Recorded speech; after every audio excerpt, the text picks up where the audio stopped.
But we were kind of going over some topics that we wanted to talk about.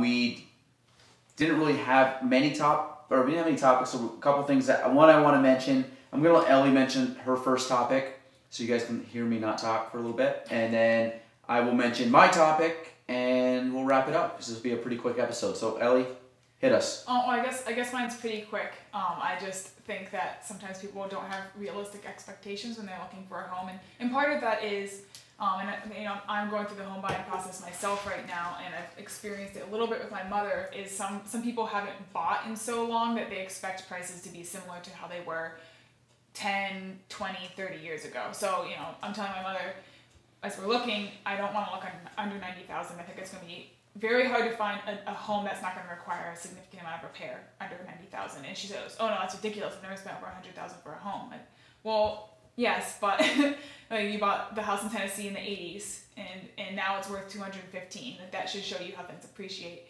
And I do have, I work with some people sometimes who will say, okay, I would like a home. I want it to be 3-bed, 2-bath, no major repairs, 50,000 or less. And that's not going to happen. That's not the way things work right now. It would be like saying that you want to get a car for under $2,000 and not have any repairs or problems with it. It's just, you'd be very lucky, or you'd have to have someone who's going to hand you something, essentially, for that to work out. One of my biggest pet peeves. So take anybody that's out there looking at homes. You have the asking price, the list price. That's what the seller would like to get for the property. That's why they put it on that price. So real estate, there's no price. I always tell clients, there's no price tag in real estate. Meaning, if Ellie bought that coffee for me. She didn't go to the counter and say, "Oh, I see you guys are selling for $12.99. Can I get it for $8.99?"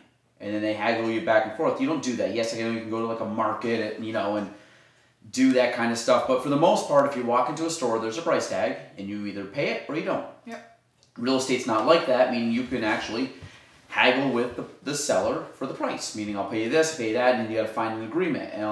The one thing that bothers me a lot, and this happens with people buying all the time, especially in today's market, people that list their property for sale, they have it the asking price, obviously, but some people are always like, well, that price is always high. Sellers always ask high. They never ask, what they should, or I never want to pay what. You have the old advice from the uncle who bought a home 30 years ago, or mom and dad, will never give them what they're asking. Well, I get the idea behind that, is you're always trying to get a better deal for yourself. The way I view real estate is that, especially in today's day and age, there's a lot of times I tell clients, I'm like, hey, you're going to sell in this range, in this $5,000 to $10,000 range. Let's be very aggressive and go right in that range and watch what happens. Because in this market, you're going to get very good offers. I've done that multiple times in the last couple of weeks. We've gotten multiple offers above asking price, or we get an offer within a day that's at asking price, and we cancel the showings because they waive the home inspection. They'll give you asking price. There's a lot of things that people do in this market because it's so competitive to buy a home, that instead of overpricing your home, put it where it should be. But what happens is, even if we're doing that, and the good buyers realize the deal, problem is you'll get other people that go look at the house and be like, oh, you're asking $150,000. I'm not going to give them over $140. It's not worth $150. And within a week, it's gone, closes at $150, $148, something like that. And then the person's wondering why their offers aren't getting accepted, and they do it again, and they do it again. Or they get to the point where they get an offer, and it's like, you guys like the house? Sure, we're going to make an offer. Okay, they come in, and then all of a sudden it's like, well, we're not going over that price. Okay, well, let me ask you, we're, say, $5,000 to $10,000 apart. Just asking, price-wise, your dollar amount budget, can you cover what they're at?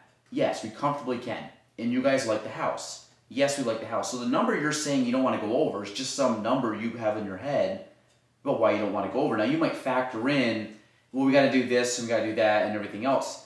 But I've seen plenty of times that number's already factored in, meaning, like, if that stuff was all done, you wouldn't be buying it at 130, you'd be buying it at 175.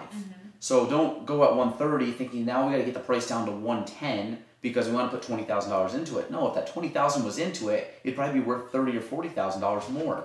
And I find that a lot of buyers get this idea in their head that we're not going over a certain amount. And I'm a big believer in real estate, and I love when I'm working with agents, and there's a few agents in the area that have the same mindset. What do we have to do to get this deal together?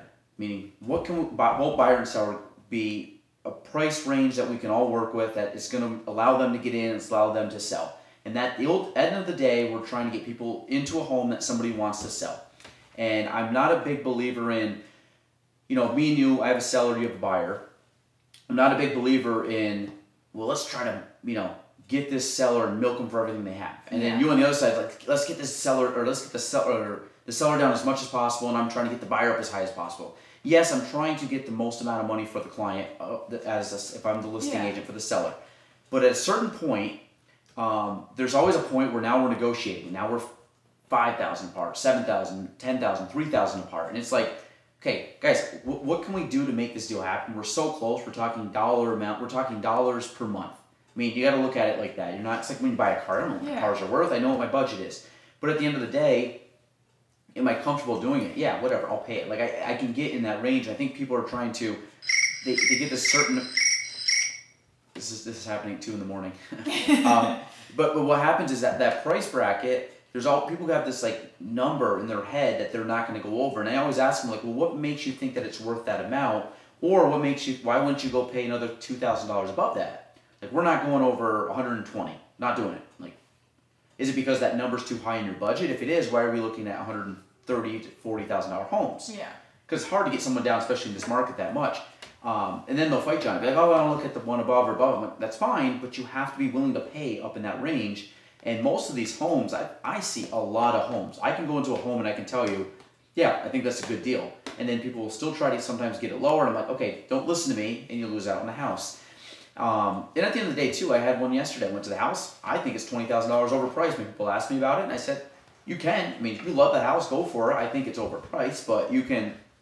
And, I mean, they're always backed by an appraisal. Mm-hmm. But at the same time, it's, I have a very good pulse on prices because I've seen a ton of homes. I go in dozens of each week.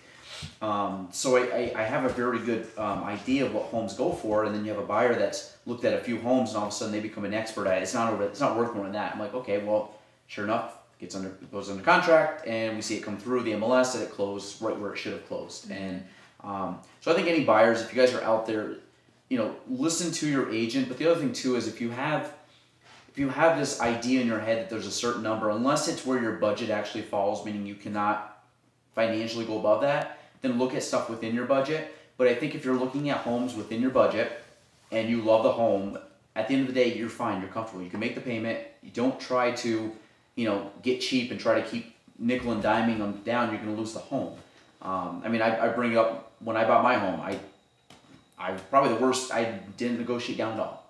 I waived my home inspection. I knew at the end of the day we had to get in that home at that time. We were not going to get the home. So I had a bigger factor than dollars and cents when I was looking at it. Could I have sit there and tried to negotiate them down $5,000? Sure. At the end of the day, what was I gaining really? You know what I mean? Yeah. And I think a lot of buyers, especially in this competitive market, take a step back. If you're in your budget, meaning you're qualified to 150, if we're looking at any homes 150 or under, whatever we can get it down to, and you can get the home, go for it. Like, don't nickel and dime for a few dollars off your budget. I just think that's the wrong mindset going in. Mm-hmm. And I think you're in a position where you're going to lose more than you're going to gain doing that.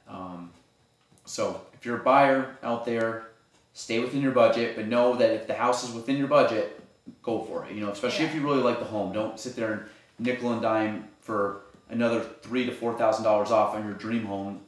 Trust me, 10 years from now, you won't even know what you paid on your home. You know what I mean? And at the end of the day, especially in today's market, these values are going to appreciate. Mm-hmm. So even if you buy a home today, you think at 150 is overpriced, guess what? 5 to 10 years from now, that's probably 180, 200. Mm-hmm. You're more than making up your money. Yeah, right now is such a good time to buy a home because of the investment aspect, in the sense that it's going to appreciate. We've seen prices from last year already go up 10%.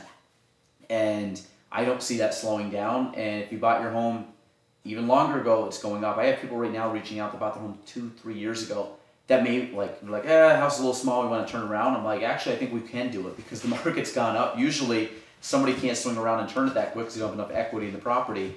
now people that bought 2 to 3 years ago, I think can sell, still come out on top and get into the next home, which is I've never seen that in almost 10 years. The woman that I'm buying my home from, I only know this because I looked the home up on the tax base because I was curious about the age and different stuff. But when she bought the home about 15 years ago, it was worth $62,000, and now we're buying it for $143, and that's just how much in 15 years. That's incredible. And that will probably be, even if you stay in that for 7 years, are you selling that for $165 in 7 years? Like, you're gonna make money. You're gonna, like, that's already building equity. In a sense. You're buying it kind of as a low point. That's the way I look at my home. Like, I bought it, but I mean, if we want to sell in 3 to 4 years, I guarantee you we're gonna easily make that up and more. Yeah.